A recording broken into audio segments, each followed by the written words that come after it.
Hey folks, so continuing onwards with our series of collection videos for some reason or another, we're going to look at some Game Gear stuff. And for those of you too young to know what a Game Gear is, this is a Sega Game Gear. One of Sega's earliest efforts in making a handheld portable system, because you had the Nintendo Game Boy, which was picking up steam, and you had the Atari Lynx, which didn't last long, and Sega figured, hey, why don't we make a portable system?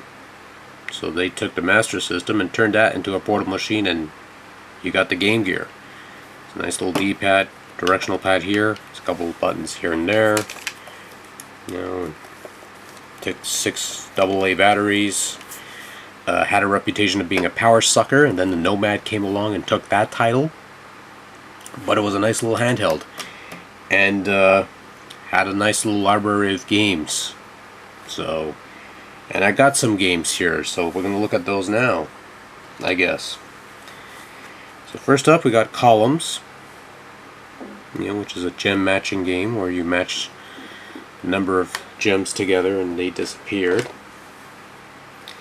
You got Super Columns, which is the same thing, except you could flip the columns on their sides and turn them into rows. What sorcery is this? Sorcery that's been in every other puzzle game that features a well or something. I don't know. Yeah. Dr. Robotnik's Mean Bean Machine, which is basically a fancy title for Puyo Puyo, without using Puyo Puyo characters, or whatever the case may be. And of course, that's segging into the Sonic games, and Sonic has a number of games on the Game Gear, and I have a number of Sonic games on the Game Gear, and there we go. So we got Sonic the Hedgehog,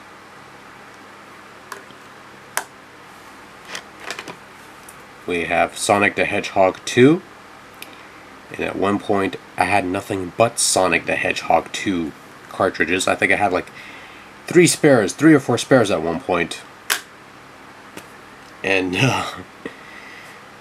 we would go to the flea market, and whenever I would check, if they had Game Gear games, more often than not, they would have like a bunch of these.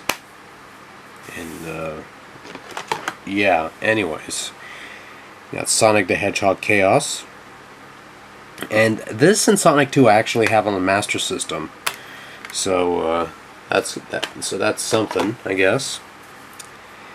Yeah, Sonic Spinball, which I also have on the Sega Genesis.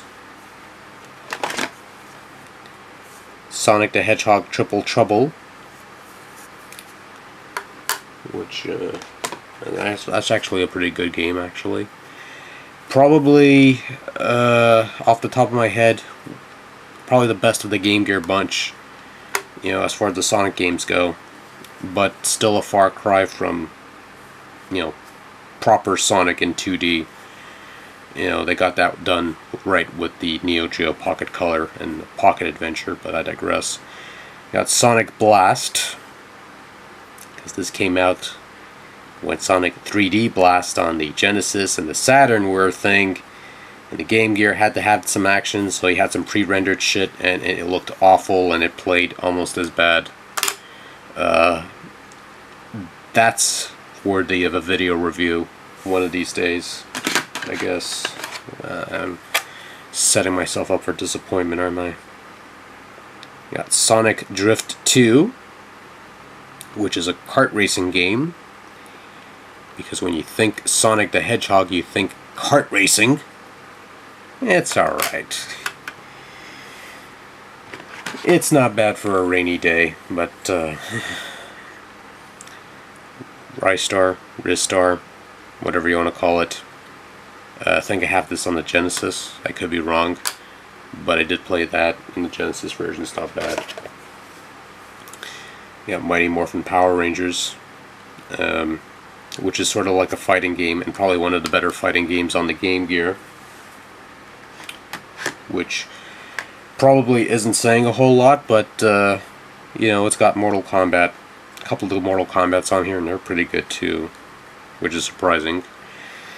Got Terminator 2 Judgment Day, which is sort of an abbreviated conversion of the NES game.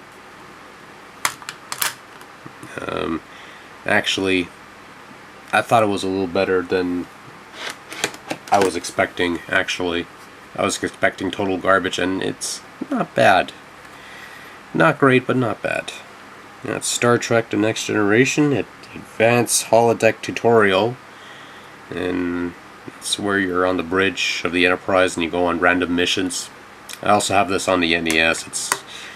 I did my videos on those. Got G-Lock Air Battle, which is it was a flight sim. It's been a while. You got Pac-Man, because you can never go wrong with Pac-Man, unless it's a graphic adventure and you're using a slingshot. I'm gonna get it now, am I? Got Super Smash TV, where somebody had the ingenious idea of taking an arcade game that was a twin stick shooter and turning it into a Game Gear game that only had 2 buttons, and yeah, it didn't work that well. It's like you could understand if you were putting it on the NES, because at least that version you had the option of using like the two game pads, and those would act as separate joysticks, but you can't do that with the Game Gear. You don't have that option. So it just comes off as being stupid. Chuck Rock 2, Son of Chuck. That's actually pretty fun. Land of Illusion starring Mickey Mouse. Yeah. Legend of Illusion starring Mickey Mouse.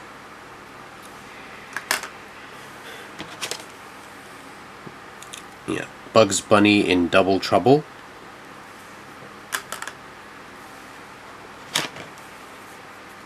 Got Tom and Jerry the movie.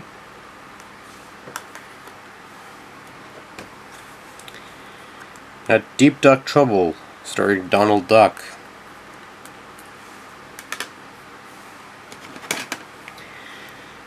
You got Aladdin.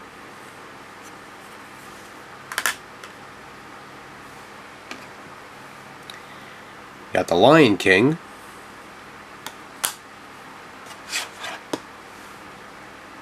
Tailspin.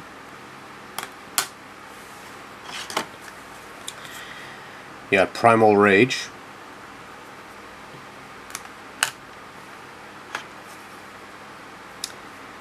You got Mortal Kombat 2. Which I will say, you know, as far as the handheld front goes, Mortal Kombat 2 fared a hell of a lot better than the other ones. Because even the Game Boy version wasn't all that bad. You got Shinobi. You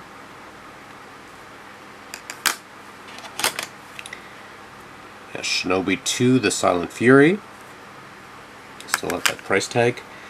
I don't know if I've actually paid any money for that. I probably got that for free or something. I don't know. I don't remember. I know a bunch of these I got for free. It's been a while. Streets of Rage.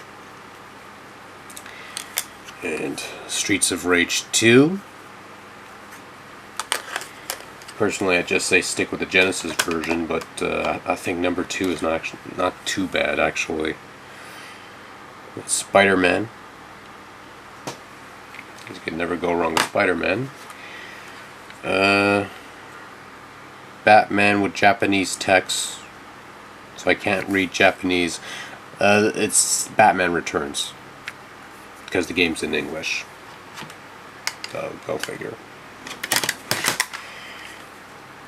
You got The Adventures of Batman and Robin, which is a pretty mediocre platformer with mediocre controls.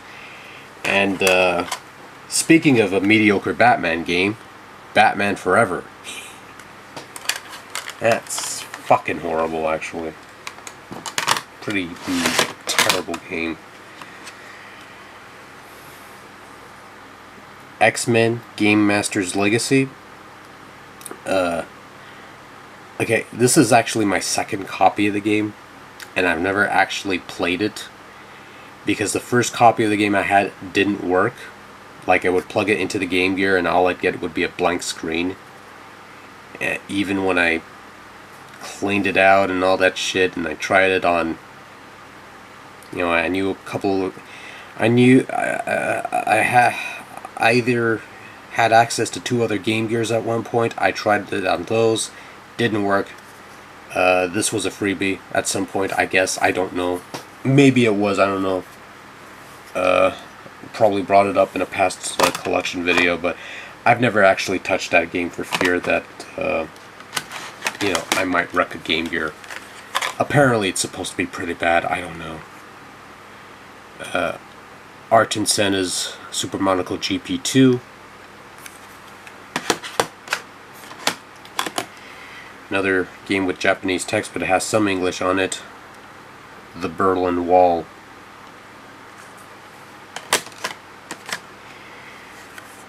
Jurassic Park.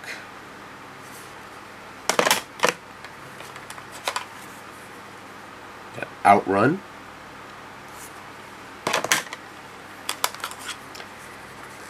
Side Pocket, which is a pool game, obviously. And finally, you have Vampire Master of Darkness, which is a nice little Castlevania-esque adventure where you play a guy with a Ouija board and you fight off the forces of darkness with walking canes and axes and things of that nature. It's a pretty fun game, actually. So that's the Game Gear collection. Not really a whole lot to it,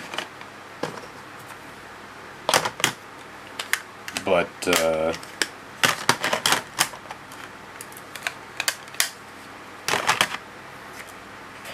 you know, quite a few games. Quite, you know, quite a modest selection of games, actually. So that's that. Thanks for watching. Take care, and good night.